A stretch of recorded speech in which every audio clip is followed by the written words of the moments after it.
very good afternoon to all, and I take immense pleasure in welcoming all the students for this exclusive webinar on critical thinking. Now, Flame Upskill's primary goal is to assist high school students in developing critical skills for their learning and growth. In this webinar series, you will explore areas outside of your courses which will help build your profiles for higher education.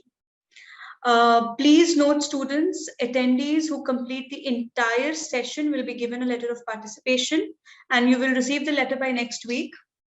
And while Sir is taking the session, I'll post a link to the feedback form in the chat section only. You must fill it in order to receive your letter of participation. This is a required procedure.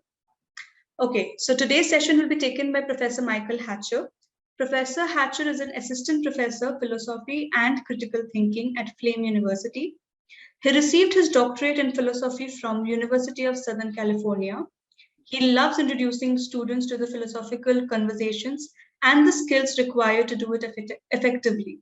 He also enjoys thinking about what beliefs are, what sort of control we have over them, and under what conditions we are blameless in holding them. In addition, he takes great pleasure in applying the tools of philosophy to question religious practices. For example, the question of what praying without ceasing consists of. So it's a complete pleasure to have you amongst us, sir. And I'm very confident that the students will feel more knowledgeable by the end of this session. Over to you, sir, for the session. All right, thank you so much for that introduction, and thank you all for joining this. So the way I want to run this is almost as if you were in a class at Flame University, class in critical reasoning. So I will rely on your responses that you might type into the chat.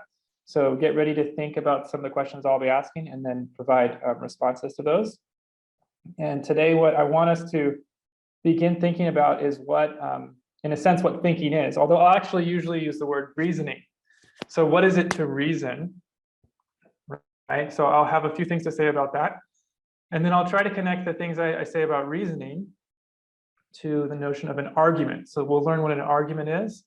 And then I also want us to think about assumptions. So the assumptions that we have when we are reasoning together with people, and how to identify those, how to sort of unearth those and excavate those so that they can be examined. Because I think that can often be an important step in progress with people, with yourself and with others in terms of a discussion about a topic. Okay, so what I'll do is I'll share my screen so I can keep track of some of what we're doing here. I have a Word document. And see, I want there to be a way for me to see your chats. So let me click on this here. Okay, good. So now I have chat up as well. Okay, so this is where I want you guys to just sort of type it out. The question is, what is reasoning? So what would you say? So if someone says, give me a definition of reasoning, what's your answer?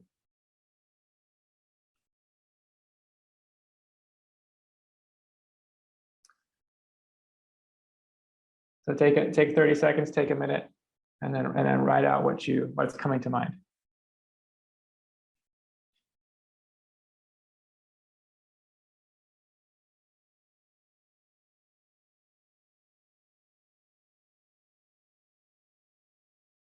So I see a lot of reference to logic.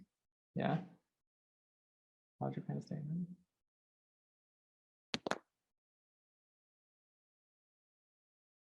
Okay, so we got a lot going on here.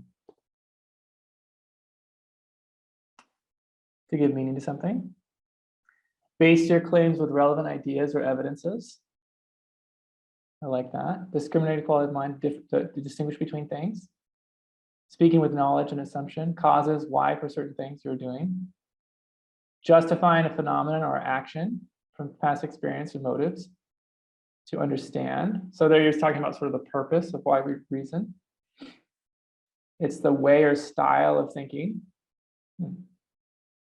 Logically analyzing it at the same time. Supporting something by evidence.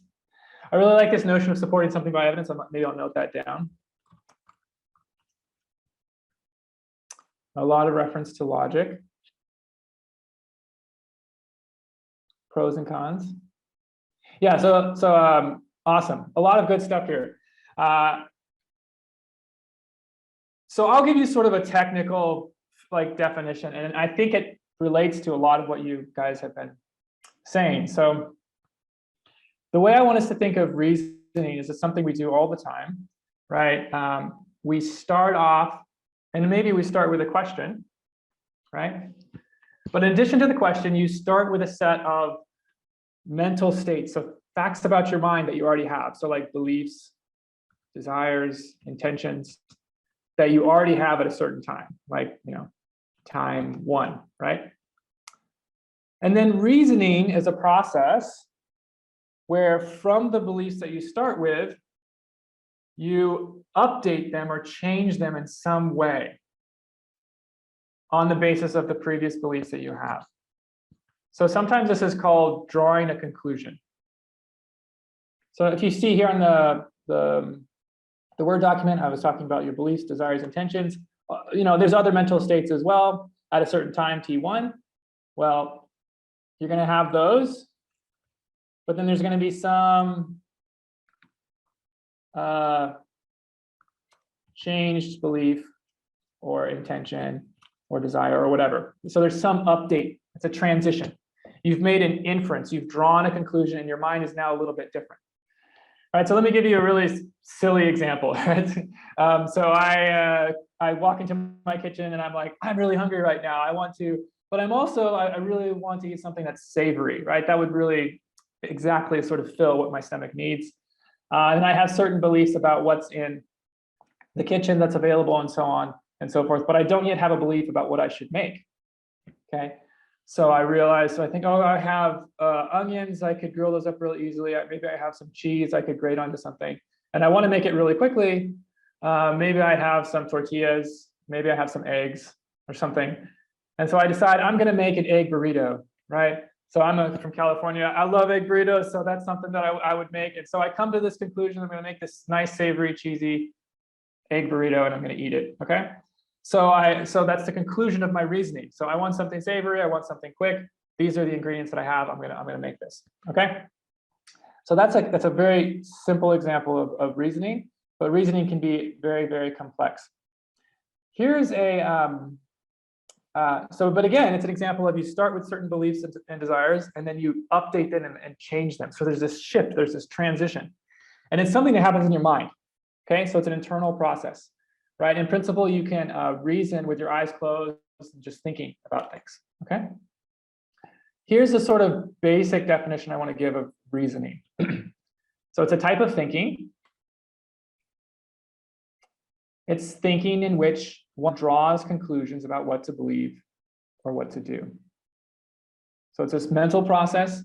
You draw a conclusion about what to believe or what to do. Just as I drew the conclusion that I'm going to make an egg, burrito to eat. Okay. There's an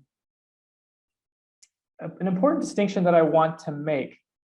So when I'm thinking about reasoning, I'm particularly thinking about what us humans do distinctively. So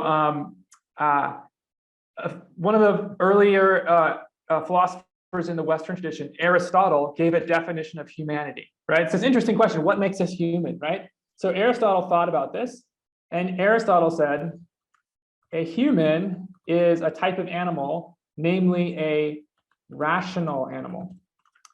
And what he means by rational is he means that the type of animal that can reason. So other animals, dogs, elephants, alligators, etc., we're also animals like they are, but those lower animals, they can't reason. So it's worth thinking about, okay, what is this reasoning thing that we can do that other animals can't do? Well, in a sense, other animals can draw conclusions, right? So if you think about, if we're thinking about drawing a conclusion, just transitioning from one set of mental states to another, sort of updated, well, that happens in animals too. So the dog sees the bigger dog and runs away, right? So there's this, okay, it starts with this visual experience of another bigger dog, and maybe it goes through some but there's this automatic transition to the output, either the action or the belief or whatever, right? So I think there's this distinction in terms of how the conclusion is drawn, right? So this is a distinction. This is the way I want to express this distinction. So in some cases, you can think and draw a conclusion about what to believe or what to do on the basis of automatic instinct. So your brain has these modules, some of which are designed or they operate in such a way that given a stimulus, there's going to be an output that's just automatically generated. Okay, so it's going to happen almost like unconsciously and just absolutely automatically. And this is something that animals have as well. And I think this automatic transition between sort of the input and the output, I don't really think of this as reasoning. So let me give you an example. So there's a part of your brain that's responsible for recognizing faces. Okay, so when you wake up in the morning and you go and see your brothers and your sisters and whatever, and you see their face and immediately you know, oh, that's, you know, whoever it is, that's my dad or whatever, right? You don't like pause and be like, oh, okay, so this person has eyes that are sort of like 2 inches apart, and then he has, you know, a mustache, and you know, he's got a little mole on his left side, right? You don't go through that process to then decide, oh, that's my dad. Instead, immediately you recognize their face, and you know that it's your dad or whatever. So that's an automatic thing that your brain is doing, and there's the proof that it's this automatic thing that a particular part of your brain is specialized for is that some people, if they get into traumatic accidents, like they crash their car or something, and then that part of their brain is damaged, they will lose the ability to recognize faces. It's called, oh, I'm forgetting the name of it. There's a specific name for this, actually. Google it later. So, you know, the thing that happens when you can't recognize faces, there's a specific name for this thing. Amnesia is a lacking memory. It's more specific than amnesia. It's like prosophagia. That's not it. It's not prosophagia. Prosopo is like the face thing, and then there's face. I'm blanking on the name of it. I used to know the name of it, but you can figure out the name of it later. But the idea is, so there's studies of these people who have lost this part of their brain, or not lost it, but it's been damaged. And when they see their dad, they'll be like, okay, interesting. Who is this person? Okay, they have brown eyes. They have a mustache. There's a mole on their left cheek. Okay, wait a second. Yeah, my dad is the one. Okay, it's my dad. Okay, my uncle has a mole on his right cheek, right? They're reasoning through, okay? Now, what they were doing there, that sort of thing is what humans can do distinctively. But thank goodness that we don't have to do it when we're, yeah, that's it. Prosopagnosia, I think, or nasia. I don't know how to pronounce it. So thank goodness that we don't have that normally. And you know, for those who do have it, it's sort of a little bit debilitating because they have to, like, maybe they'll, you know, ask people to wear name tags and things like that. But in any case, that sort of automatic, there's the input and the output, that's by instinct. So you're not reasoning through in the sense that I'm concerned with, you know, what the name of your dad is, if you have a normal functioning brain. It's the same thing that animals do. It's the same thing when they fight or when they flee or when they do different things, they have these instincts that are firing automatically, okay? So what's really interesting about us humans is that we have this capacity to, as it were, take a step back from our instincts and evaluate what we should do in a sort of a slower way, right? There's this sort of more controlled thing that we can do. Actually, there's a part of our, when evolutionary psychologists, when they think about the development of the human brain, they distinguish two systems. They distinguish system one. So the idea is this is the system, this is the mental system that develops first in the evolutionary history thing, right? So this is the system that that reptiles also have. And it's these automatic instincts. We have it as well, okay? But the thing that humans have is this sort of additional system that's like sort of here in your frontal lobe, system two. Humans only have it. It's slower, more effortful, controlled, right? So this is the sort of system that is being used when you're reasoning. And it's what's distinctive about us humans. It's probably what Aristotle was noticing and why he called this rational. So the sort of reasoning that's going on here, here's the definition that I want to give of it, and then I'll give an example of it, just as I gave an example of the other sort of thing. This is thinking in which one draws conclusions about what to believe or what to do on the basis of not automatic instinct, but what I'll call reasons. What's a reason? Let's call it a fact that influences what you ought to do. What do I mean by ought? Well, like if you don't respond to it properly, it might make sense for someone to blame you or hold you accountable. So let me give you an example of this sort of interplay that's possible between reasoning the way animals do it and the reasoning the way that we can distinctively do it. So animals sometimes fight and get angry at each other and like kick and bite each other. That happens. Suppose you're angry at a friend and you're like you're about to send this text that's like really mean, right? But you sort of pause. Now, this is the very human thing to do where you're like, oh, okay, let me consider reasons. And I'm like, good, awesome, let's consider reasons, right? So you can consider facts that might have a bearing on what you ought to do in that moment, right? Before you send the text that might be an insult to your friend, okay? You might consider the fact, oh, this would only harm them. You might consider the fact, oh, they've been my friend for a long time and they're under a lot of stress, so that's why they've been kind of like, not as nice to me recently. So these are facts that are bearing on what you ought to do. Where if you don't respond to them rightly, and if instead you go ahead and send that sort of mean text or whatever it is, just an example, it might make sense for the friend to blame you and say, oh, come on, didn't you know that I was, really stressed out recently and this and that? So it kind of hurt my feelings when you sent this text, right? So when we're thinking about these sorts of things, we're using our system 2 capacity, the capacity that we have as humans, and we're sort of slowly going through this process. And that's what I want to think of as reasoning. So that's the definition I have of reasoning. So it's this one right here. It's a thing that we humans can distinctively do, where it's based not on automatic instinct, but on reasons. I actually think there's this really nice connection between the definition and then this notion of a reason. Reasoning is responding to reasons, these facts that bear on what you ought to do. Okay, so that's all about reasoning. And as I was saying, reasoning is something you can do in your mind. So I can close my eyes and I can reason through something internally. It's a mental process inside. And part of what philosophers have been interested in for a long time is, are there sort of general features of reasoning, and are there general skills that we could inculcate and learn about to improve our reasoning, right? Since it's so ingrained in everything we do, are there general skills that you can learn to improve reasoning? And actually, it turns out that there are. One of the first steps to improving reasoning is the terminology and the ability to represent your reasoning, not just in your mind, but outside of your mind, right?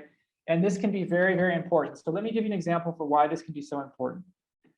So one type of reasoning is mathematical reasoning. So there's so many different types, but one of it is mathematical reasoning. So I can close my eyes and I can reason through an addition problem. Like, for example, 12 plus 11. Okay, so I'm adding those two numbers, 12 plus 11.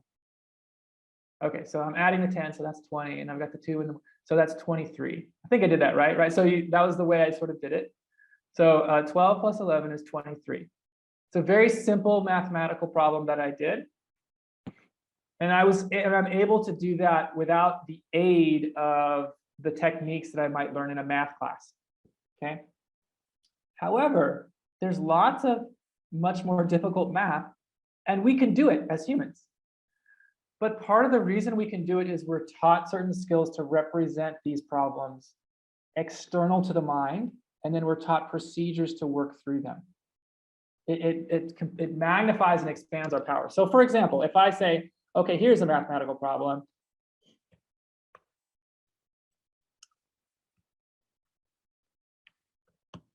Okay, I bet you none of you could solve this just in your mind, right? You just look at 2,791 multiplied by 78. I mean, actually, there are some people that can do that. They're like mathematical savants, where they see numbers and it just explodes, and they can just sort of work it out immediately. But the vast majority of us don't have the ability to do that, and we'd have to work this through using a certain procedure. So we'd line them up, and then we'd multiply the 1 by 8, and then carry the this and the carry the that. So there's a way to do that. I'm not going to do that, but I could work this through on a piece of paper, and I could be very confident of a certain result, within about a minute or so. Of course, you could always pull out the calculator, but that would be cheating in this case. But the idea is that if you represent your reasoning externally, often you can generate more powerful reasoning, and you can check it for accuracy, right? So I can write it down and be like, okay, so this is what I thought was a good case of reasoning. But I can look at it, and then I can actually show it to others and be like, does this really work? Is this good? And they can look and see. So this brings us to the next notion that I want us to think about, and that is the notion of an argument. An argument, at least the way I want us to think about it, is it's an external representation of reasoning, right? Just as this right here is an external representation of a mathematical reasoning process, there's this perfectly general notion of an argument that will represent reasoning more generally. So what reasoning is, again, is you're transitioning from certain beliefs to some sort of conclusion. Well, we can make those explicit as statements. So those are full and complete sentences that are either true or false, that can represent or give your reasons for adopting the new belief. Okay, and it's this external representation of the internal process of reasoning. And you can use it either to check your reasoning for accuracy, or maybe even to persuade somebody else of a conclusion that you've come to. Hey, I've come to this conclusion. I think we should all accept this conclusion. Here's the reasons why you should accept it. So in this way of thinking about an argument, sometimes I think of arguments as two people are fighting with each other verbally. But on this way of thinking about it, it's a set of statements that are being used to persuade somebody, or that represent an internal process of reasoning. Okay, and here's the sort of definitions, just if you want. These are very, very common in sort of logic and critical reasoning classes, so I think I'd be remiss for you not to know these definitions. So I'm going to define an argument. The basic notion is that it's a group of statements that are used to persuade other people, or that represent an internal process of reasoning. But I want to actually build up to that notion of an argument through first defining a premise and a conclusion. And then we'll look at some examples and sort of test out, make sure we were really firm with this notion of an argument. Okay. So here's these definitions. A premise, that's a statement offered as a reason to believe another statement. Okay, so there's this crucial relationship between these statements. One of them is offered as a reason to believe another. Okay, and the one that's offered as a reason to believe, that's the premise. And there could be more than one of this. There could be one or indefinitely many premises. A conclusion is a statement on whose behalf one or more premises has been offered. Okay, so if some statements have been offered as reasons to believe something, the thing that they're pointing to, the thing on the they're being offered as a reason to believe, that's the conclusion. It's a sort of takeaway that the person's trying to get you to accept. And then what's the argument? That's just the group of statements that includes those premises and the conclusion. So the whole thing, as it were. Okay. Maybe actually, just so that this can be available at a touch of the button, I can actually copy and paste this into the chat. Does that work? Yeah, there it is. Okay, so that's the definition. So as I move on, you can sort of refer to those as necessary. So this could be quick because you can type this in really fast as I answer. So I just want to do a quick sort of check, see if we've got this notion of an argument. So for each of these, we'll go through some of these until I feel confident that you have it. But for each of the following paragraphs, the question is going to be, Is it an argument? Because not all sort of groups of statements are arguments. Again, for it to be an argument, there must be premises and conclusions. There must be some statement that is offered as a reason to believe another statement. Okay, once you have that, you're going to have an argument because you're going to have a premise, and the thing it is a premise for is going to be the conclusion. So you're asking, is it an argument? And why or why not? If yet, what is its conclusion and what are its premises? So let's look at this first one. Paragraph A, 2 statements. Is this an argument? The bus is late and I just saw a robin fly by. So this one right here, you guys can see this at the bottom of the, is that an argument? Okay, no, so why is it not an argument?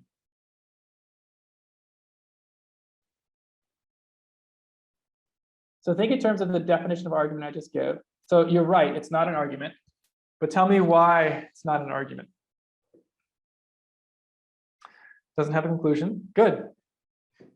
So there's nothing that's trying to be supported by something else. So the bus is late, but I'm not telling you any reason to believe that. I just saw a red robin fly by, but I'm not giving you any reason to believe that I saw that. I'm just hoping you just believe what I'm saying because there's no reason to doubt it in this case. Okay, good. So this is not an argument. Not everything we say is arguments. Okay, let's look at this. Paragraph B. You should try to appear confident in your job interview. The employers are looking for someone who can speak confidently in public. Is this an argument or not an argument? Okay, so it's an argument.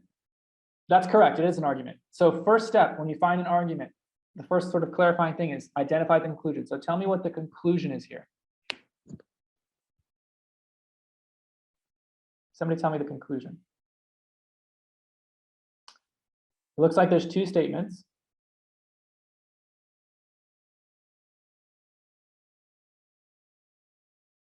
So there's really 2 statements. There's the first and the second.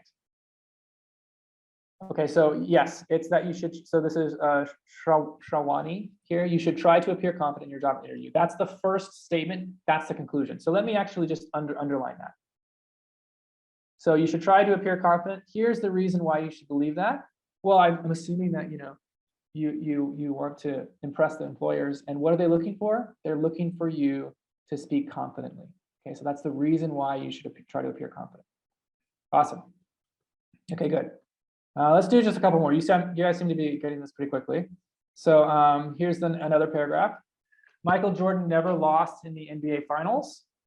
He's also very rich. I wonder what he wants to do with the rest of his life. Is this an argument or not an argument? Okay. Yeah, no, I think you got it. Yes, none of these are reasons to believe any of the others. Okay, so let's move on to the next one. So that's not an argument. Let's look at this one. Paragraph D. Michael Jordan never lost in the NBA Finals. For this reason, he is the greatest basketball player of all time. Okay, so what's the conclusion? So it is an argument, and what's the conclusion? Yeah, the thing about him being a great player, this right here. And the idea is the evidence is that he's never lost in the NBA Finals. Just just as an aside here, I think he's probably the best player ever to play. But actually, there's good and there's bad arguments for a true conclusion. I actually think that this particular argument is actually not very good because if the idea is that you've never lost in the finals, can we think of any other player who's never lost in the NBA Finals? We could probably think of a lot of them. All you got to do is find a player that was like, maybe a bench player on a team that went to the NBA Finals and they won. And then that player would have just as much reason, given this way of thinking, to the claim that they're the best, greatest player of all time. So I think this is actually really not a very good argument for a conclusion that I think is actually pretty good, pretty plausible conclusion. Brian Scalabrine. It might be that he's never lost in the NBA Finals. His team made it once and they won. And so he never lost in the NBA Finals. It's really implausible that he would be considered the greatest player of all time. And you can do that about a bunch of different players, okay? So I found this argument a little bit interesting. So I was like, okay, that's actually not a good argument. But you can see that it's an argument for a conclusion that you can give better arguments for. Okay, I'm just going to do one more, and then because you guys seem to be getting this conclusion premise thing pretty well, and then I want to take another step with the time that we have. Okay, so the last one, paragraph E. We should have stricter regulation of pollution. For at the current rate at which we are polluting the environment, the planet will be unlivable by 2150. Okay, so what's the conclusion? The first statement, good. This one right here. Good. So you guys have this ability to identify the conclusion, and then the rest of it, the thing that's being offered as a reason to believe it, that's the premise. And so this terminology of premise and conclusion and an argument, which is the combination of both, I'm going to be using that terminology. Okay, so let's move on to another exercise.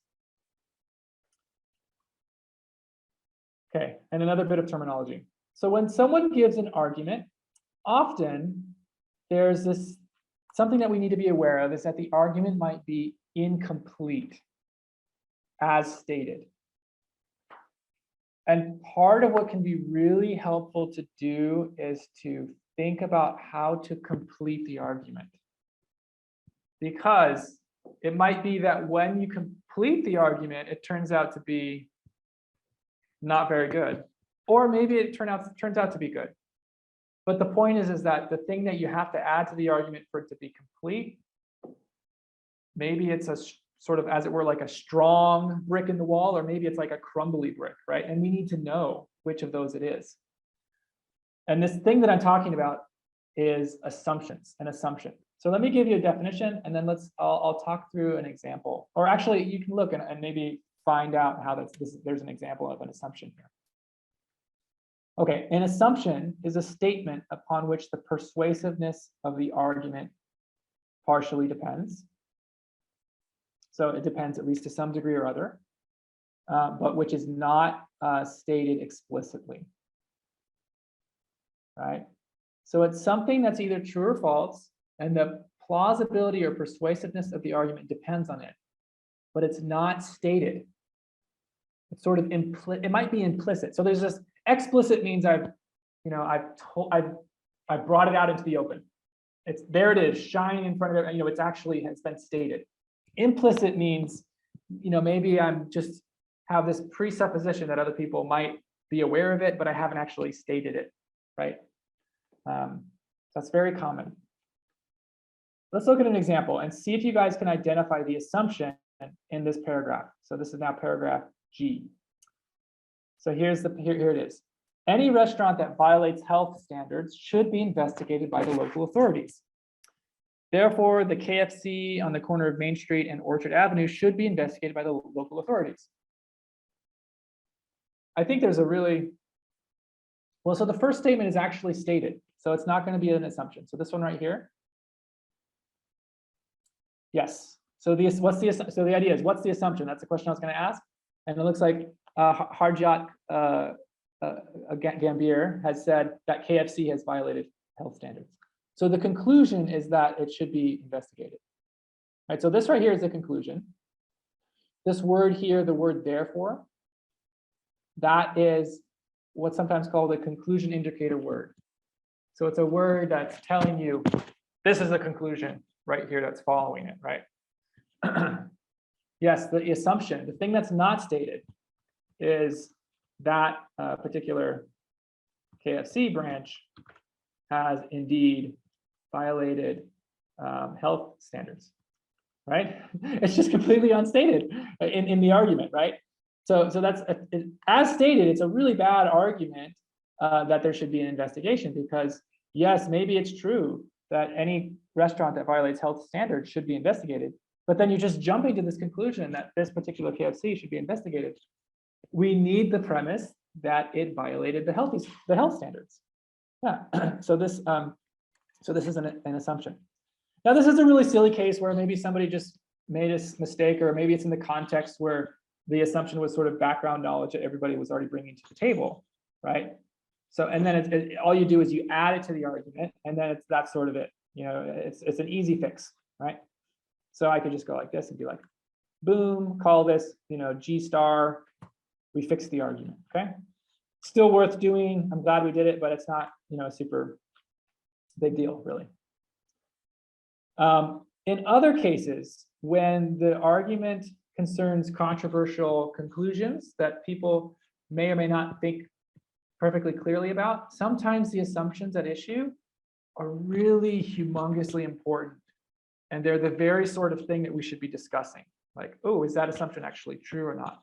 As it were, maybe the entire argument hinges on that assumption. And maybe because it does hinge on that, the person making the argument maybe doesn't want you to think about that or something, right? They just want you maybe to assume that it's true or something, and just hope that you believe through sufficient suggestion the conclusion. So yeah, what I want us to do now actually is to see how assumptions can be so important by creating arguments of our own for controversial positions. And the way that I'm going to sort of increase the likelihood that there's going to be assumptions in the arguments that you create is I'm going to require that you only give one reason or one premise for the conclusion.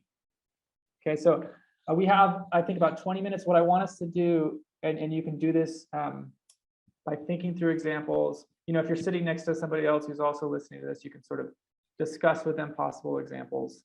And here's the sort of instructions that I want you guys to follow. I'll read them out, and then I'll give you an example of me following those instructions, okay? Okay, so taking turns, you pick, so here's a bunch of different controversial statements. So there's 13 ones. All of these are people disagree about. I won't read them all out, but you know, whether there's a God, whether we should eat animal meat or whether that's wrong, whether taxation counts as theft or not, whether we ought to ban smoking, whether maybe we should fine people that don't vote in elections. So these are controversial sorts of things that people argue for and they argue against, okay? So you pick one of those statements. Actually, I say you agree with or disagree. You can give an argument for the opposite of the conclusion. It's really like signifying sort of a topic that you can argue for or against, right? So pick a statement you agree or disagree with from the following list, and then give just one reason on the basis of which someone might believe or reject that statement. That reason is a premise, and the statement you started with or its opposite is the conclusion. And so now you have an argument on the table. Write this argument down. So this is what I've done so right here. Okay, so as an illustration. So the topic in this case, so I'll make it bold so you can see what I'm focusing on here. This one right here. So this is my example of the instructions.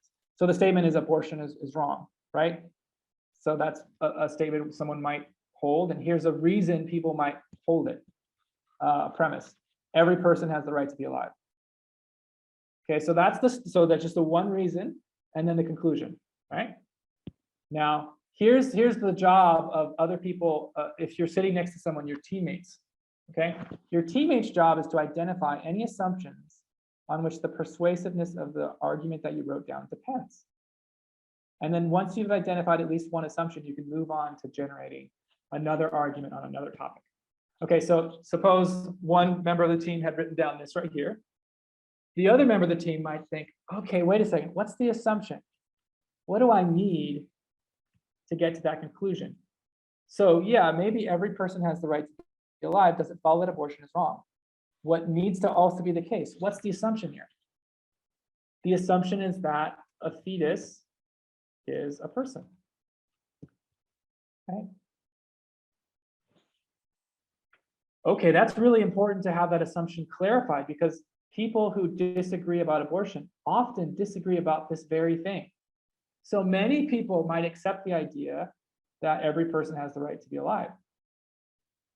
Yeah, maybe that's right.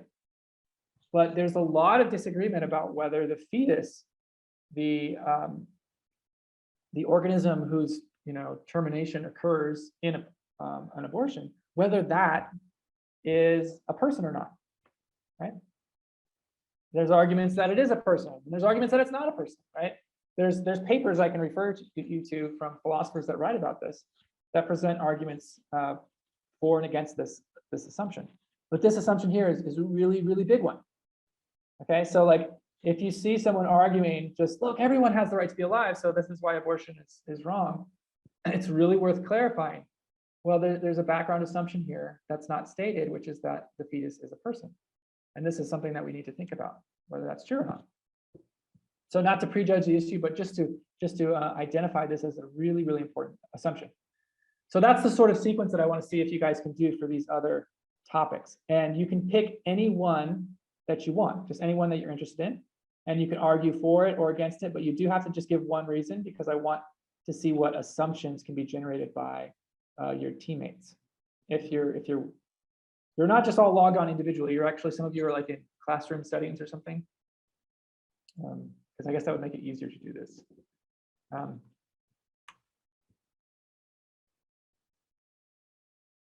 Okay, so yeah, I'm seeing some examples here.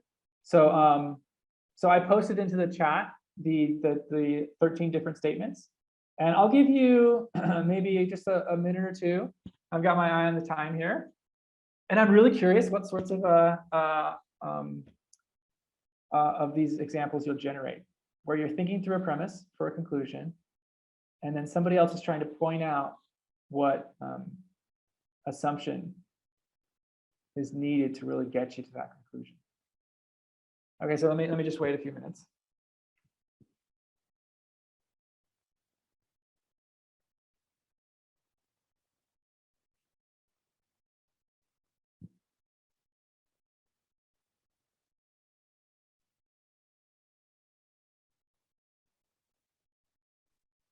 Hey students, just a reminder, fill the feedback form in order to receive your letter of participation.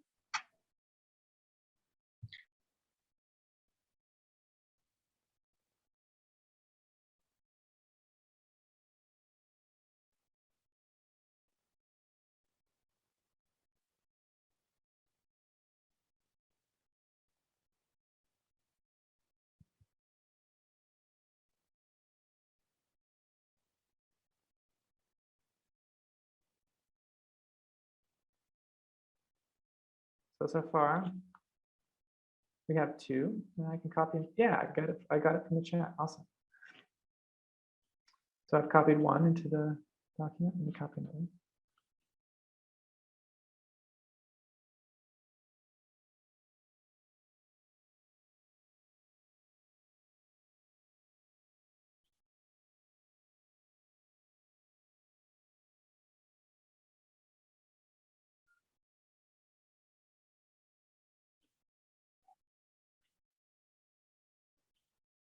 Okay, so let's okay, so here's I'll do some comments on a couple of the examples that we have. Keep generating examples. So if you're like writing out an example, oh, I like this one. This is super interesting too. God doesn't exist because nobody has ever seen God. Well, so my thoughts about this one pop out immediately. So if this is the oops.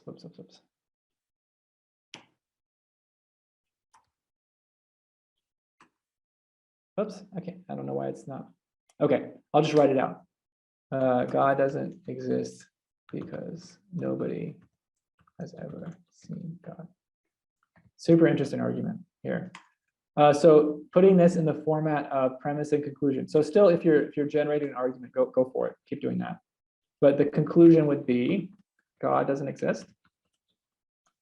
The premise is nobody has ever seen God. And there's an assumption here. So it wasn't stated by the person giving the example, as far as I know, but I'll sort of play that sort of devil's advocate where I'm trying to find the assumption. The assumption here would be, you know, only things that people have seen exist, or something like that, right? You know, we should only believe in things that people have seen. Very big assumption to make, actually. Philosophers disagree about this sort of thing, right? You know, and there's different examples to consider. Have you ever seen a quark or a string? These are the things that occur at the very subatomic and atomic levels, right? Have you ever seen a neutron or a proton? No, and you know, maybe even physicists haven't seen those either. But maybe there's certain, you know, more theoretical reasons for positing certain entities like that. Well, could God be like that? It's a big sort of question, a really important question people debate. Okay, very interesting example. Yeah. What about this one?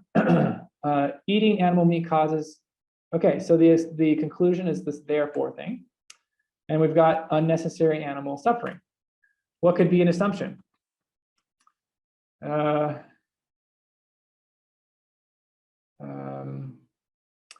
think it might be something about how we should also about. So so one way of generating assumptions is to think about someone who's going to object, right? So suppose I think it's okay to eat animal meat. And I say, okay, I know it causes unnecessary animal suffering, but still animals, their lives are really not as valuable as ours. And yeah, okay, here's an assumption that Chris just gave here. Animals should be considered equal to humans. That would certainly get us to the conclusion that, you know, like it's not okay to like value human well-being so much more than animal well-being, right? Because if it's really true that animal well-being just is not as important as human well-being, then maybe even if it causes unnecessary suffering, it's still okay to eat animal meat. But if there's anything approaching equality, then yeah, if there's unnecessary suffering, yeah, I mean, you shouldn't cause unnecessary suffering to a being that has the same sort of moral worth as you, right? And so that would be a really good reason to think that eating animal meat is wrong. So it's an interesting assumption here provided by Krish. But you know, you actually could do other assumptions.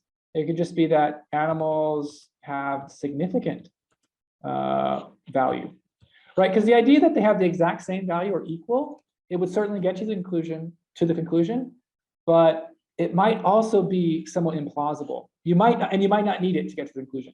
So thinking about this, I'm just you know, giving comments on the arguments that I think are really interesting.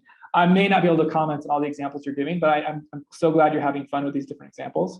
But the example here with, so I'm talking about this assumption with trying to generate the conclusion that eating animal meat is wrong. The idea that we're of equal value would certainly get us to that conclusion, but I think that idea is very questionable. Here's what I'll call a counterexample. So an example to help us see that humans and animals maybe don't have the same value. So think to yourself, okay, so suppose you have a family pet, a family dog, and suppose you have a sibling. And suppose that you walk out your front door and they're both like damaged by something. So they're both bleeding and they need to be carried to the hospital. Okay. And you're the only one who can carry one of them to the hospital. And you're not strong enough to carry like one in one arm and one in the other. Like you're not like a strong man or something. And if you carry one of them, the other is probably going to bleed and die. So are you going to pick up your family dog and carry that dog to the hospital? Or are you going to pick up your sibling, you know, your brother or your sister, and carry them to the hospital? I think you would carry your sibling. I think you should carry your sibling. And why? Why is that the case? It has to, I think it has to be that humans have a certain kind of value that's more significant than animals, even if animals have a significant value. But so let's call that the, you know, sibling or family dog case, right? But I think this might be enough. So let me sort of underline this right here. If there's a creature that has significant value, even if not equal to humans, and you're causing them unnecessary suffering, that still might be enough to conclude that the thing that you're doing is wrong. Yeah. So here I was thinking through what assumptions could be in the background here. And actually something to think about is, what idea do I need to get to the conclusion? And what idea is going to be most persuasive to my audience? So the idea that animals are of equal value, that may or may not persuade people. It actually wouldn't persuade me, because of the case about, you know, I would definitely carry my sibling to the hospital. But the premise that animals have significant value, that might do some work to sort of persuade me. Oh, you know, I should cause unnecessary suffering to things with significant value, right? Okay, good. So I like that example. There's some other examples here. Maybe I'll. So we're just having fun now. So there's, you know, 7 more minutes. I'll just continue sort of just thinking about the examples that you're generating. The idea, what we've done so far is we've learned what reasoning is. We've learned what arguments are. They represent that reasoning. And actually now we're generating arguments by thinking about how assumptions can sort of plug gaps in arguments. It's a really nifty tool for generating and creating more complete arguments. And so we're thinking through, how do we create arguments that might be more persuasive? right, so that's what we're doing right now. And so I hope you've had a lot of fun doing this, and I'll just keep commenting on and making suggestions about some of the examples you have generated. I'm so pleased with how much how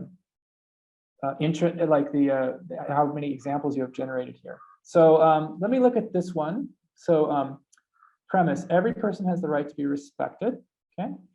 And the conclusion is that sex education should be provided before high school. Okay, so assumptions. So to my mind, it would be that something like sex education somehow promotes this goal of people being respected. Okay, so that's the assumption. Like, you know, if it doesn't actually promote the goal of people being respected, then it shouldn't be instituted. But if it does, then if people should be respected, it should be instituted. Okay, so let's see what the assumption is that's given here. Without getting children awarded or, you know, teaching them about sex education, they might violate.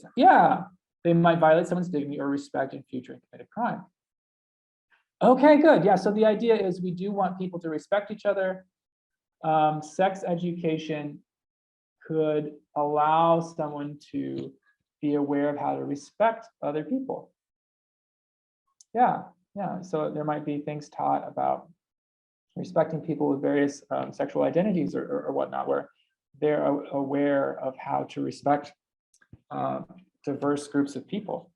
And so that sort of thing could promote respect in society. Good. I think that's an interesting way to generate an assumption there. Yeah. Okay, good. Okay, here's another argument here. Let me divide it into conclusion and premise. Conclusion, we ought to ban public smoking. So the premise is, as the other people present there might suffer from some disease in smoking. Okay, good. So here's the premise. And then we're thinking about what's the assumption that's involved here. So a ban is something that the government does, and it institutes it with a kind of force, maybe. Okay, so it might make somebody uncomfortable. So I don't know. So an assumption that's coming to mind, I mean, we could think about this more and generate better ones. It would be something like, part of the government's role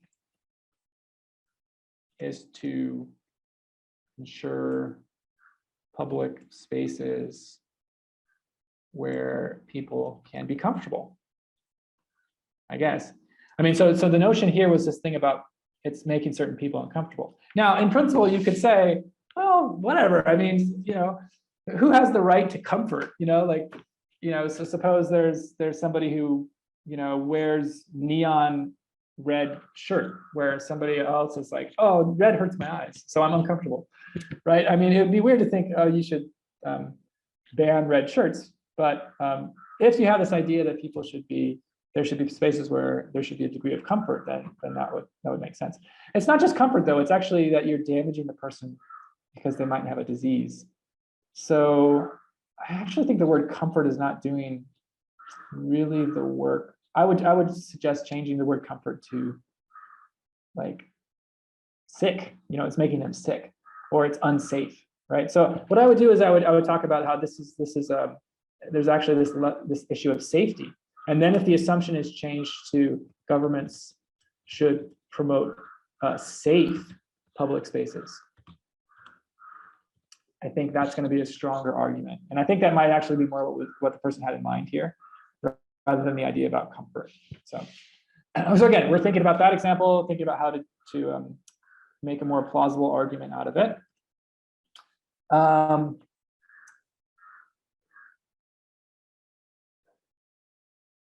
Okay, interesting. So here's another one regarding love marriages being better as a conclusion. So let's think about this one.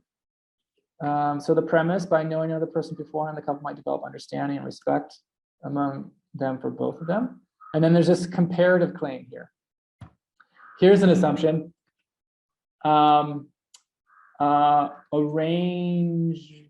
of marriages does not allow that, right? So the idea is the development of understanding and respect between two people is good. It's a good feature of marriages, right? And you're drawing the conclusion that love marriages are better because it has that feature of allowing for understanding and respect. So an assumption here is that arranged marriage do not allow for the same degree of understanding and respect. And actually that might be a questionable assumption, right? So people might think, okay, there's actually different ways of generating understanding and respect. One is through one-on-one connection and face-to-face time and dating. Another might be through understanding and knowledge that's generated through these social groups and sort of whatever. I mean, I don't really know the systems very well here, but in principle, somebody might say, no, actually, my family group is going to find a better pick because they can help generate that understanding through their social networks and so on. So I think this sort of assumption that is an important one. It's like, what can the arrangement process do and what can it fail to do? So I think that's an important assumption to evaluate there. Maybe it's true. You might have to give an argument for that assumption once you convert it to a premise of the argument. Okay. I hope this. I think the hour is actually closing, and I think there's certain things you need to do, like fill out a form. There's a bunch of examples I haven't been able to get to, but I've had so much fun looking at some of these examples. And the point was just to sort of give you exposure to building arguments and some insight into how you can improve those arguments. Because arguments are important. You can convince other people of things, and we want to give good arguments, or you can be convinced by other people of things. Arguments happen in lots of contexts. It might happen in politics. You might get convinced to vote for somebody or whatever. These things matter.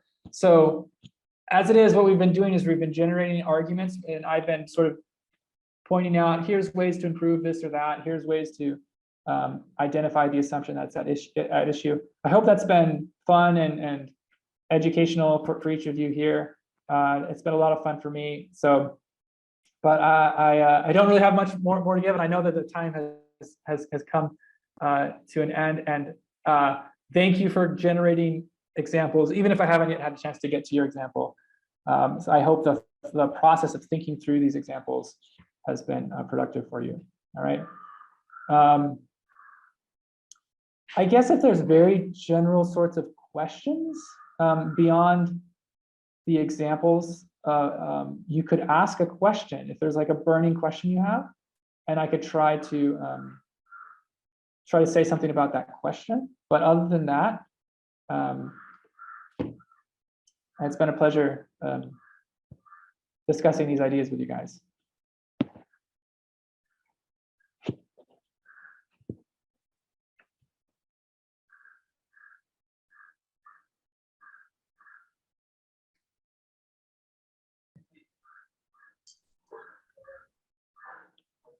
Thank you so much, sir, for the session. So students, if you have any questions, you can just put it in the chat box or in the question and answer section.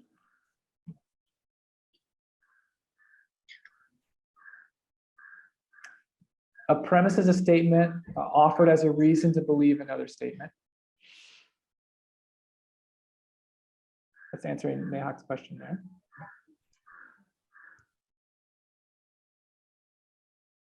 So there's a question by Alina. How can I find a way to stop an argument? She's asking. So the word argument has two notions. One is it's two people are fighting with words. And I mean, that's an important question. How do I stop two people fighting? I mean, so actually a counselor, marriage and family therapist might have more to say about that. In the notion of this session here, the word argument means a group of statements that are offered as a way to persuade you of something. And so by stopping it, you might mean, how can I sort of resist it? I think that the conclusion is false, so maybe I don't want to accept this argument's conclusion.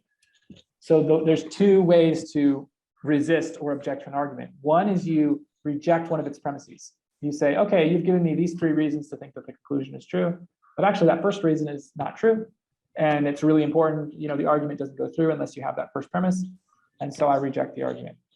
Another way that you can reject an argument is to say that, look, even if all of those reasons that you've given are true, the conclusion just doesn't follow.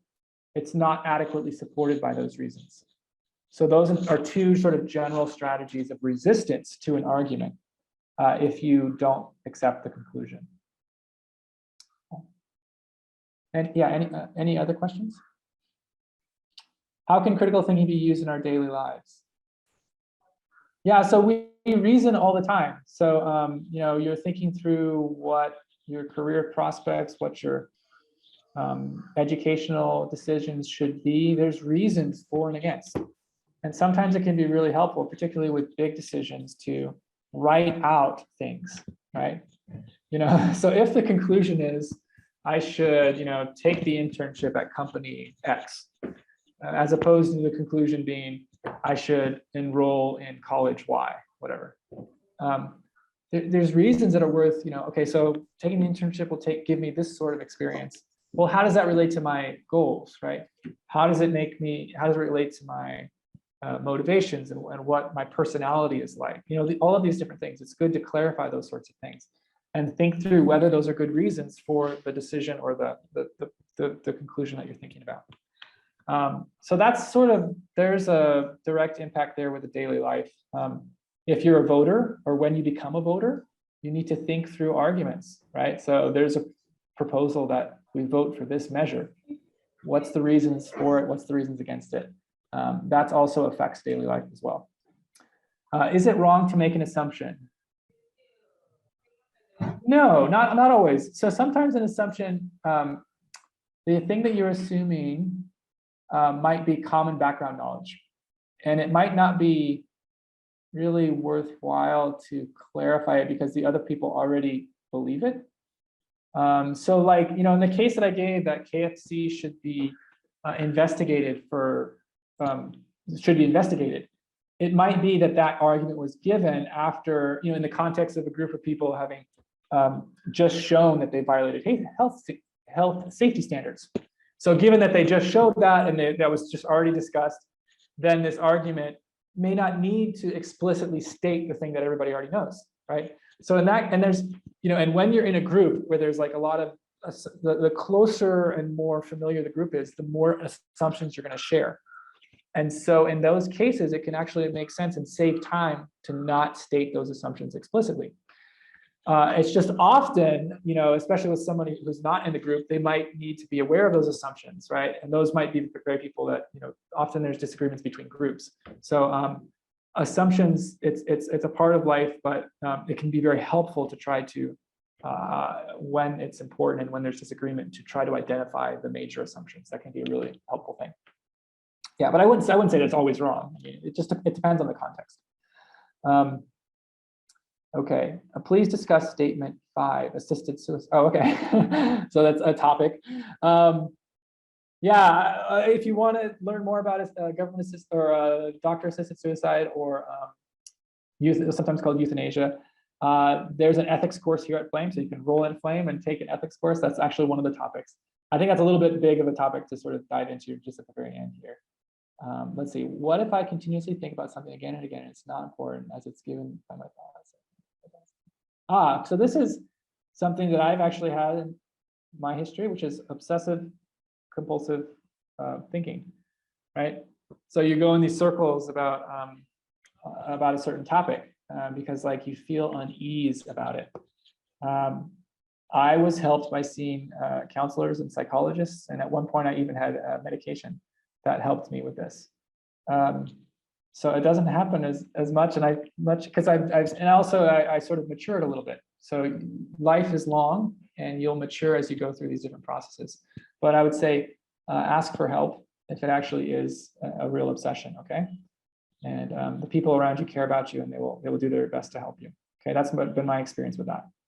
Interesting. I wasn't expecting to talk about that. Okay, could you possibly elaborate on ignorance and its link in regards to its effect in an argument? Ignorance.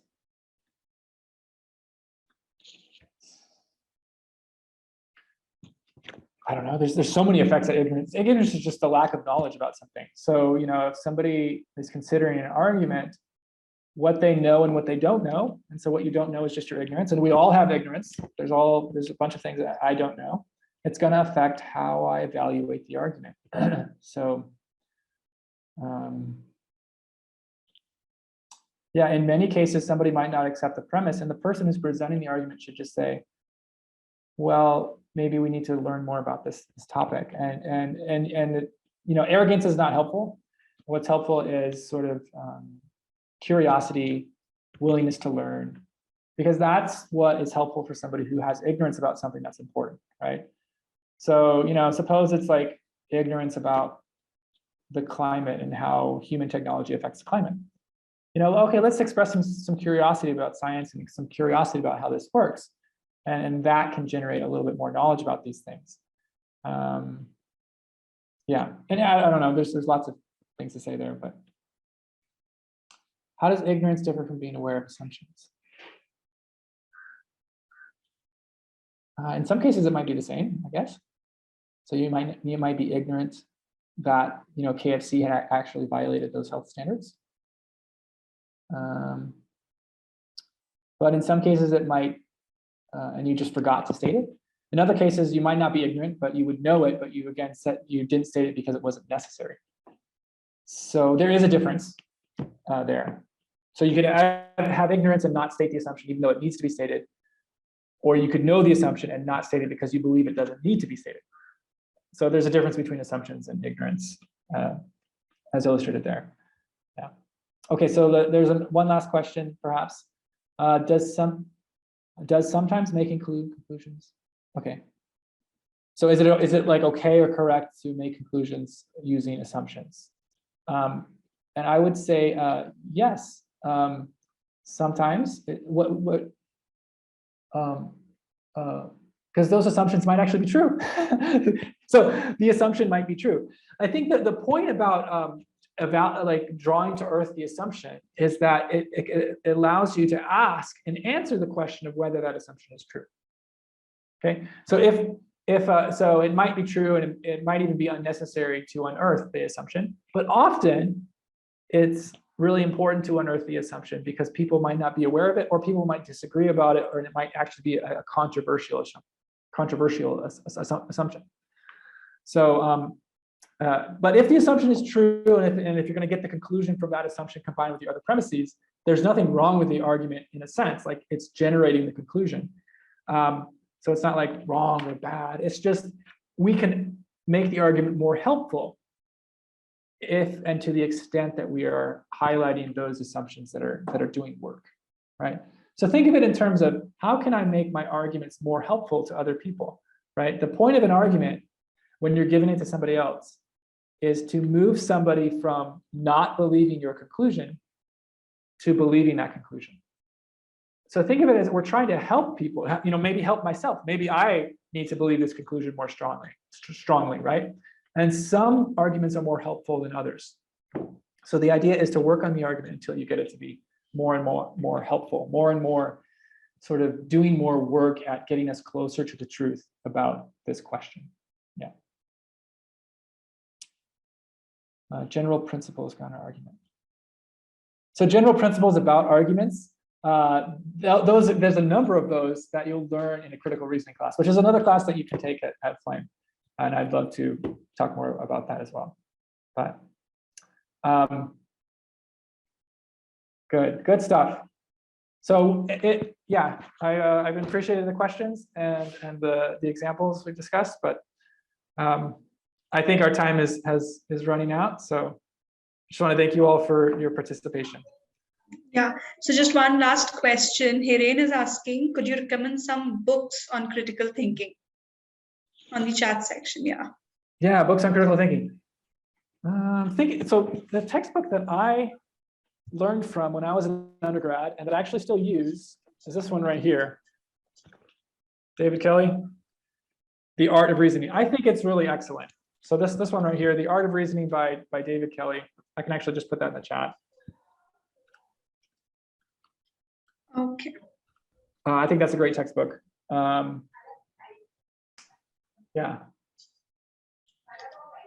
All right. Thank you so much, Professor, for this wonderful session. I'm sure students are, taking back a lot of knowledge with them. And thank you, students, for attending the session. I hope everyone has filled in the feedback form and you have typed your names correctly, because that is how it is going to come in your letter of participation. And again, you will receive the letter of participation by next week. Okay. So I'll just share my screen once for the next session.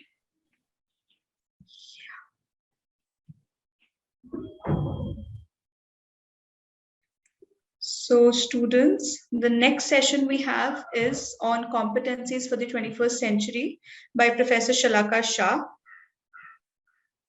Now, Professor Shalaka Shah is the Assistant Professor for Psychology at the Department of Social Sciences, School of Liberal Education.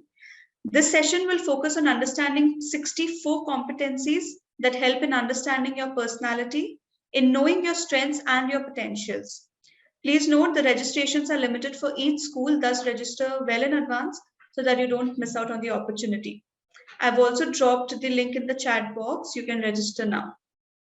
Okay, thank you so much. Thank you, Professor. It was a great session and see you all in the next session. Thank you.